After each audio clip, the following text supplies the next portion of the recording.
process and what took you to make this film? Actually, this film was kind of catalyzed by a friend's Facebook post.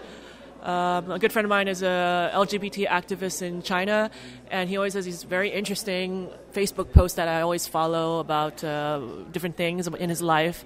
And one day I was reading Facebook, and he posted something about being picked up at this gay bar outside of Shanghai. And my friend is this like really sophisticated kind of not upper class but middle upper class gay guy, very well traveled, and he was picked up by this taxi driver. And during their taxi ride, the taxi driver propositioned him, like sexually propositioned him. Instead of paying the fare, you could do something. And of course, my friend is like quite wealthy, so he's like, "What? How dare you?" And in these days in China, most of the taxi drivers are actually not from the city; they're from the provinces, and they're like have been in the job for 2-3 months, so they don't know the city very well. So, like they'll take you around and around, but it doesn't mean they're cheating you. It just means they don't know where they're going because they don't know the city. And so he wrote this Facebook post, which I found so interesting, like how dare this country bumpkin, why would he think you would ever get with him? And I just thought that social dynamic, well, what if something happened? What if there was a connection of some sort? And how would that come about? And so my imagination just took a hold. I really found it so interesting, these two guys in a taxi. And I also think I think taxis are really the one place that it's like a great equalizer of people. I mean, you can go in a taxi or an Uber and then you start talking to someone and you can even tell them really personal things about your life and vice versa, And if you met that person on the street or in the restaurant or wherever in the mall, you would never talk to them except in a taxi. And it's like this moment of intimacy, for no reason, people just connect. So I really wanted to have that kind of feeling, and with this kind of story. And through that, I also wanted to show the rest of different other cities in Asia, because it's happening all over Asia, just not just in China, but Hong Kong, where I grew up, and also Southeast Asia, which I use Indonesia to represent Southeast Asia as this kind of upcoming Asian tiger economy. And as Asia is getting more and more wealthy, the divide between the have and have-nots is getting wider and wider between the social classes. And I decided, you know what, I'm going to make a film about a few cities and fictional stories in taxis about this different characters from different social, cultural backgrounds. Yeah. Especially when you do get in that taxi.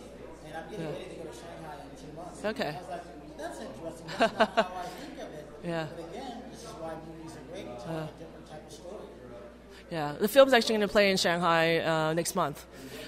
But I'm actually, it's going to be the Asian premiere, so I'm really looking forward to seeing what Chinese audiences think of it. Because we only showed it outside of Asia, and I'm really looking forward to showing it in China and Hong Kong and Jakarta and seeing what the people think of, their own country or the stories from their countries.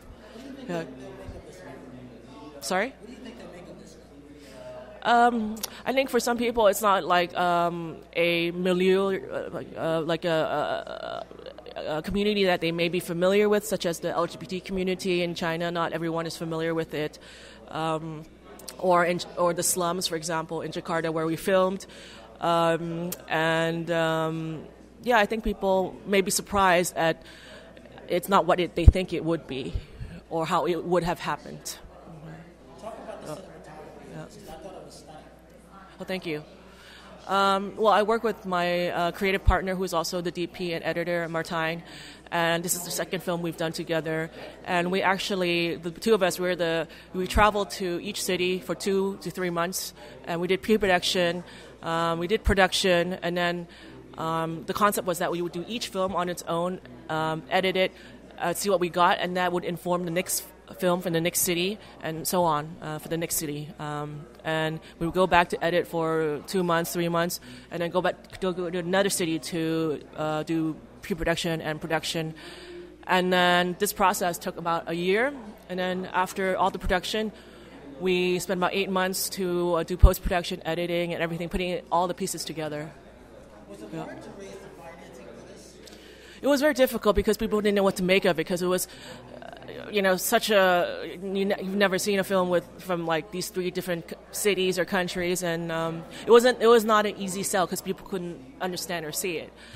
So luckily we got some funding in Hong Kong from a wonderful arts organization who gave us a grant. We started from that and then and went from there. But it was a very low budget film. Yeah. Yeah. Yeah. Yeah. What I liked about this is that it's on different avenues. There's different sceneries that you're looking at. Wow, I actually want to go there, and I want to go there. Yeah. I actually want to jump in one of these concerts to see if I get proposition how I can react. Yeah. That's interesting because you don't hear those stories like that. Yeah. Yeah, that's exactly what I wanted to show. So you got it. Yeah. Like I said, I'm getting ready to go there. Yeah. Didn't even think about something like that. So that's the good thing about it. Yeah. Well, Asia is huge. China, India, Southeast Asia, it's so diverse. I think also in the West we don't really understand. Like in China, you have 50 different minorities, and they all speak different dialects. That's like having 50 different dialects in the U.S., not just Southern, and. I hope they get that despite differences in social class, in ethnicity, in cultural background, that actually at the end of the day we're all the same, and that we can indeed connect with each other despite all the things that get in the way. How can people reach out and find this film? They can most easily find us on Facebook. It's under our name, the name of the film, Taxi Stories Movie. So it's facebook.com/Taxi Stories Movie. I have another feature film called Four Seasons about a young child prodigy violinist from South Korea who moves to the Netherlands, Amsterdam, to work in an orchestra there, and ends up discovering her sexuality and rediscovering her passion for her music. Yeah, thank you.